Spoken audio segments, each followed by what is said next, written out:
Hey there, beautiful mum. Welcome to Fannying About, the podcast that keeps it raw, real, and ridiculously relatable. Whether it's parenting fails, fitness wins, or just learning to laugh through the madness, this is your go-to space for honest conversations, expert advice, and a little bit of fun along the way. Hi, I'm Lara, a sleep-deprived mum with 2 boys. I'm a personal trainer with a prolapse, surviving on burgers and coffee. Each week, I'll bring you tips, tricks, and a whole lot of real talk to help you navigate motherhood, rediscover your mojo, and feel good in your own skin again. So if you're tired of pretending you've got it all figured out and ready to embrace the chaos, this is your space. Subscribe to Fannying About wherever you get your podcasts, and let's figure it out together, leaks, laughs, and all, because life's too short to take too seriously, and your pelvic floor deserves better. If you've ever asked whether an exercise is safe for your pelvic floor, then this episode is for you, because there's no safe or unsafe exercise list. What actually matters is how you load, how you move, how you breathe, and how your body responds. So let's talk about what pelvic floor safe training really means. Now, this question comes up constantly, and I myself have typed it in as well, especially when I was diagnosed with a levator avulsion. It was, what exercise can I do that's safe for my pelvic floor? Is there an exercise safe for my pelvic floor? I just want a list of safe and not safe exercises so I can really focus on strength and I won't injure myself and I won't do any more damage. But it's just the wrong question. So lists of safe and unsafe exercises create fear, not strength. Like, when you do it yourself, how do you feel when you try and understand what's safe and what's unsafe? Because 2 people can do the same movement and have completely different outcomes. We're all very unique. We've all got different bodies. We're all different ages. We've all had different pregnancies, different births, different numbers of children. How we could possibly have safe and unsafe exercises is just crazy. And the experts out there still let you know that there are safe and unsafe exercises. There are things you shouldn't do, like planks and crunches. There are things you should do, like, I don't know. I was told, never, ever, ever squat again. You're not allowed to squat because you've got a prolapse. And I was like, what the hell? How do I move my body, let alone how do I lift weights again? Because squat is a very functional movement. How do you get up and down off the floor? How do you pick things up? The pelvic floor isn't fragile, but it does respond to how we train. So the problem with having safe and unsafe lists is that it ignores load. It ignores how much you're carrying. It ignores technique. It ignores whether you are tired. It ignores life stress. It ignores your hormones. It ignores your training history. And actually avoiding these exercises altogether because you're like, well, I have no idea what to do, or just doing the safe exercises. By the way, you may be given a list of safe exercises by someone who hasn't properly analysed what's going on with your body and had a proper consultation with you, just given you a bog standard list. And you may actually be aggravating your pelvic floor by doing the safe list if you are managing your pressure well, if you're overloading, if you've got your period. It's just ridiculous. And actually avoiding deconditions. Your pelvic floor is a muscle. It's meant to be worked, but it's meant to be worked in a way that's beneficial for you. It reduces your confidence because you're like, oh, I can only do these certain exercises, or I'm not sure about my list, so I won't do anything. Worse, your symptoms tolerance over time. Like for me, I notice in my pelvic floor, if I haven't trained for a week, it feels heavy. It feels not as strong. And that's me personally, but I do notice that I need to move, I need to load, I need to use that pelvic floor in a successful way that strengthens it, moving my body. So avoiding exercise is not rehabilitation. So what actually makes an exercise pelvic floor supportive? What? Load. External and internal load. So external load meaning like the weight, the speed that you're doing it, the impact. So impact meaning like jumping, and the volume that you're doing it. How many times, like your rep range. Internal load is how much sleep you've had, if you are stressed, if you are recovering well, what your nutrition's like. All of this impacts. Think about it. Like, what does your pelvic floor feel like if you've had crap sleep and then you've gone for a long walk carrying your baby on you? Do you feel heavy in your pelvic floor? Do you feel fatigued? Maybe you've done a heavy, like you've gone to a class and you've felt good, but the next day you feel heavy or you feel very vulnerable in the pelvic floor. I noticed when I was training that my pelvic floor felt heavy after I trained. I was just keeping an eye on it, just noticing what was going on. And it was, in fact, just that I had really, really worked my pelvic floor when I was doing the weights because it felt vulnerable after I'd trained. And then things improved again. I didn't have that heaviness. I didn't feel any symptoms of my prolapse. Now, I do have strategies in place of how I can ease my prolapse symptoms, which I will share with you in another episode. If you're interested, please ask the question and I'm happy to send information about what I do because it's so important to not fear pelvic floor dysfunction and things like prolapse. Back to it. Yeah, load. So that internal load stress, body weight movement done to exhaustion. Yeah, it can be more demanding than loading done well because we're always chasing that sweat. We're chasing that heart rate. We're chasing the red face and we feel like, yeah, now I've done a good workout. It means if I've sweated, I've done a good workout. That's just a load of rubbish. And I know, I get it because I do it. I feel it. You know, you're chasing the aches and pains in the body. You're chasing the sweat. But that doesn't necessarily mean a good workout. Like recovering well is key to build muscle, to get that strong pelvic floor. You can overload the pelvic floor without ever touching a weight. Like I said, lifting a baby. Right. Next one, a technique and strategy. So core ideas. I'm not talking about doing crunches. I'm talking about working that deep inner core in a functional way. And it still blows my mind. Why the hell yoga instructors or yoga classes and Pilates classes specifically who talk generally about core, they don't say in all of this stuff as like a minimum. This is what I do with clients as a minimum. This is their first thing that they do when they come in and see me. Can you do this? Breath coordinated with movement. Can you breathe? Can you use your diaphragm properly? It's the first thing that changes after having babies, amongst other things, but this is a big thing. Exhaling on effort. So when you pick something up, you are breathing out on effort. When you breathe out, your pelvic floor naturally lifts. I'm not saying you have to do this forever, by the way, but we're just trying to work with your edge. We're trying to make you strong by not pushing it too far and getting you thinking. Your ribs should be stacked over your pelvis rather than big rib flare arching your lower back. By the way, this is my old pattern. I'm a recovering rib flarer, and I actually rib flare more on my left side than I do on my right. So you can imagine all of the core work that I have to do in the breath work to deal with these asymmetries. The fact that I have a right-sided levator avulsion also swings me into these different asymmetries, which is fun.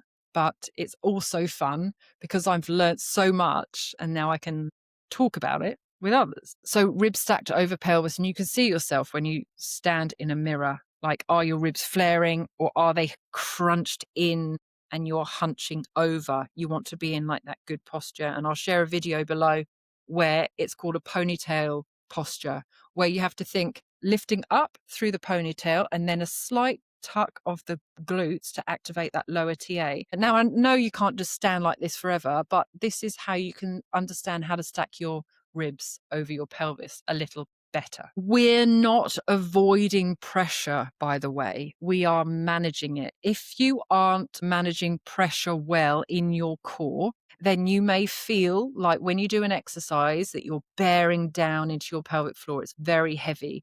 We want to make sure, for me, that was my habit even before having children. And I was gripping my abs at the top because I felt like I should suck my stomach in because women should shrink. You know, they should look thinner all the time. They shouldn't just have their body shape. We should suck everything in. So I would grip my ribs at the top, push pressure down into my pelvic floor. When you handle pressure better, you are breathing in that canister, that core. Everything moves. Your ribs move at the back, the sides, at the front. You don't feel pressure bearing down when you lift a weight, and Pressure is good. Pressure helps us brace when we need to, when there's a child about to jump on our stomach. It's just when it's not managed well, things start aggravating. You get hernias, you get disc issues, you get prolapses. Interesting though, pressure, you can manage it better and then you can reverse the symptoms. Yay! Okay, number 3, timing and readiness. So pregnancy versus postpartum, like very, very, very different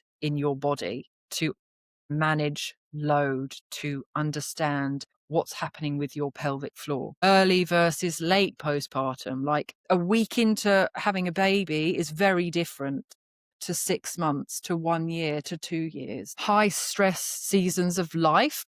Everything is a season. I learned this from my brother. He spoke, I was talking to him about some mental health issues that I was struggling with. And he said, everything's a season. He's like this chilled out man. He's so lovely. And he's like, everything's a season, Lara. And I was like, it really is. But we have high stress seasons. We have dips. We have peaks. Okay. So whatever you are in your season will affect your pelvic floor too. An exercise might be appropriate at one stage and not another.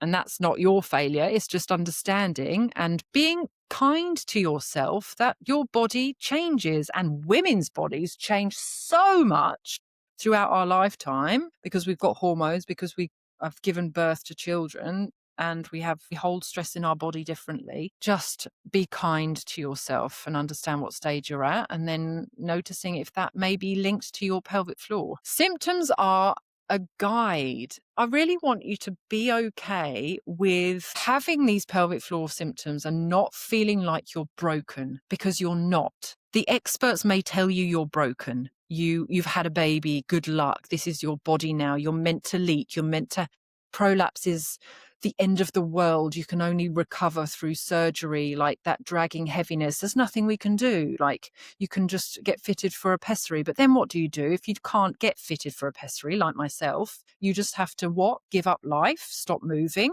And then in that cycle, giving up life, stop moving can actually hinder more, as I found out. It's just feedback. Those symptoms are key. They're clues. You know, when you drive in a car and the dial flashes up with a light. Most of the time I have no idea what these lights mean. I have to ask my husband. And then it's like, oh, that's a flashing light. Okay, let's figure out what's going on. You don't carry on driving with all these different flashing lights. It's telling you, okay, cool, I'm leaking now. Why am I leaking? What's going on in my life that's causing me to leak? Have I done too much today? Have I created a habit with my bladder that every time I come into the house and use my key and turn it, it's instant, I need a wee.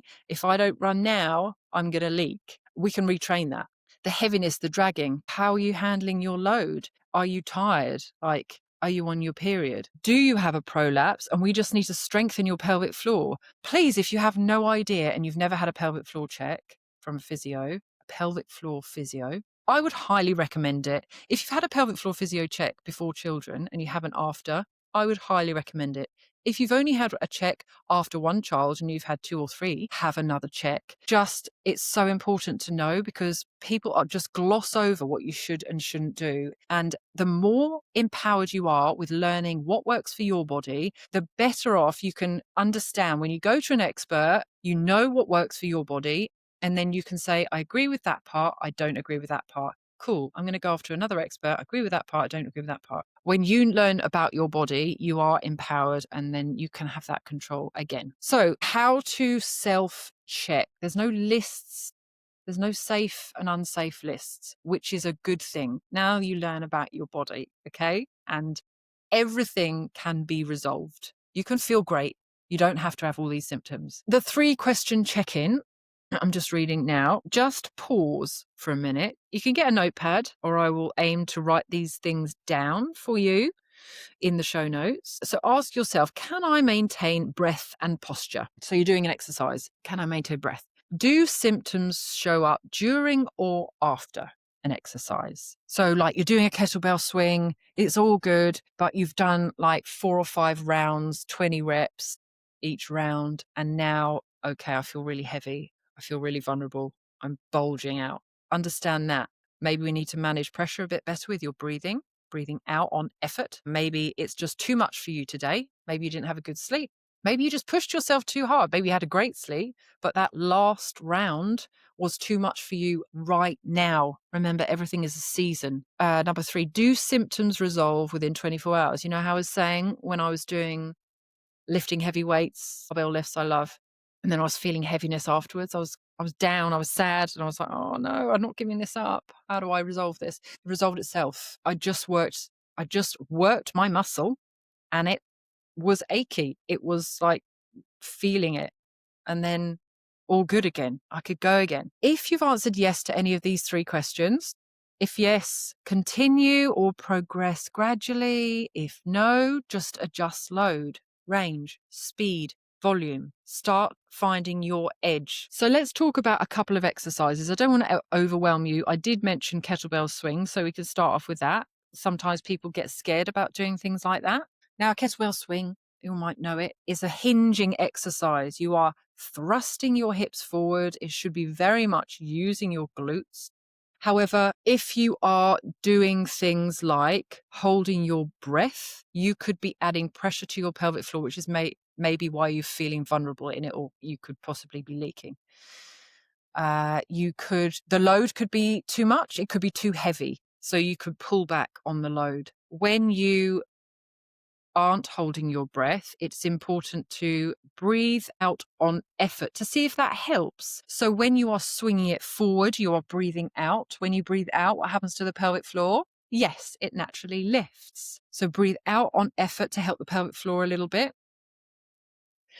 For me, I could try a staggered stance. For me, when I do things like hip thrusts, barbell rows, squats, deadlifts, I stagger my feet slightly, and I feel less vulnerable in the pelvic floor because of my avulsion on the right side. I have these slight hip imbalances, really common for women. So just notice you might need to stagger your stance slightly as well. Fatigue overrides technique. If you have done loads of kettlebell swings and you're starting to crumble and you can feel yourself hunching over, just stop. There is no point, if your technique is shit, to carry on. Maybe your volume's too much. Maybe you need to rest longer. So you need to do 10 reps rather than 20 reps. Rest, go again. Remember, finding your edge right now. Exercises don't break pelvic floors. It's the technique, it's the poor load, it's the breathing that does. All right. So what pelvic floor safe training actually looks like, I want to paint a clear picture for you. It's progressive. It builds, right? You're symptom aware. You're empowered because you understand, okay, I've pushed myself too much here, but that's okay. If you start feeling vulnerable, start feeling bulgy, you've not broken yourself, damaged yourself. This is a key thing that I've learned. It just means you did too much today. Maybe, again, noticing 24 hours later, if you're still feeling symptoms, then you just need to regress a little bit for now. Getting your breathing integrated, focus on strength, getting stronger. And then building your confidence, learning what exercises feel good in your body and adding load to those because you feel good. Strength training is like so beneficial for everything, including your pelvic floor. Movement is key to getting your pelvic floor strong. If I've just relied on Kegels, I would still be symptomatic with my prolapse. I wouldn't be moving. I wouldn't be strong. I wouldn't be stronger than even before having children. And I would be bloody sad and low and depressed because strength training for me is such a game changer for my mental health. When I'm out there, no children, throwing weights around, like whether I'm happy, sad, angry, whatever, it's just good. Everything is good. So movement is key. Please do not fear movement. Like there's been so many studies about women who are diagnosed with a prolapse, or they're diagnosed with tearing, or they're diagnosed with they need to get anything pelvic floor related or core related, and they pull away from exercise because they're just in fear. They've got no idea what to do because the experts are telling them to stay away from all of these big exercises, but you want to run and you're like, okay, well, I can't run anymore. Please don't give up on running if you love running, but please don't run just because you think you should run to lose weight. I hate running. But if you love running, run. If you don't like running, don't run. Comparing it to fear-based training. when you forever modified, you're just stuck in, okay, this is the only exercise that I can do forever. Or you're overly cautious. You know, I was so overly cautious and wary about what I should and shouldn't do with a prolapse because I Googled what exercises should I do or shouldn't I do with a prolapse. Don't squat. Don't lift heavier than, I don't know, some ridiculously light weight. And I ended up tensing my pelvic floor and getting symptoms because I was tensing everything and I was so scared. I was gripping with my glutes, gripping with my abs, trying to hold everything together so that my organs wouldn't fall out my vagina. Another myth, by the way, your organs are not coming out of your vagina. It's the tissue that is surrounding the organs that is showing laxity. Just like boobs, once you've had children, yes, they look like udders because you've been breastfeeding. You never called yourself, okay, I've got a prolapse boobs, do you? But for some reason, there's so much fear around prolapse and making people feel like this is not normal and you should never have this. And it means that you need surgery and you can't live your life. You should just do Kegels. If I just relied on Kegels, I wouldn't be where I am. Kegels are good, by the way. Don't start thinking I'm against Kegels. They have a place. Once your pelvic floor physio says Kegels are good for you, then you can add them into your strength training program. Sometimes doing Kegels in certain positions will be more beneficial than if you're sitting or lying down. You may need to do a staggered stance because you've got hip imbalances. I don't want you to be in fear because you just start avoiding movement and it's not empowering, is it? Like being scared of your body. Start figuring out what works for you and you can start by finding a good pelvic floor physio. Okay, I'm going to do a mic drop here just because it sounds cool. Exercises don't ruin pelvic floors. Poor load management, fear-based avoidance, and ignoring symptoms do. There is no safe list. There is only how you move, how you breathe, and how your body responds in that moment. And if you're ready to stop training in fear and start lifting with confidence, come and join my free online community, She Lifts Stronger. And we go through technique and there's support and chats and loads of no fear-based fear crap. Asking real questions. I share whatever I'm very open book. We talk about poo. We talk about we talk about, I don't know, everything and actually have fun moving, fun lifting, fun running, fun, whatever your exercise is. Or if you want to get back into exercise or if you have never lifted weights before, but you actually want to get strong, I want you in this group. Thanks for listening. And I will see you or hear from you next time I share another podcast, or I might see you in the She Lives Stronger group. Bye. Thank you so much for tuning in. Please hit subscribe to keep up with our latest episodes and leave us a review on your favourite platform. It helps more people find us. If this episode really resonated with you, please do share with another mum.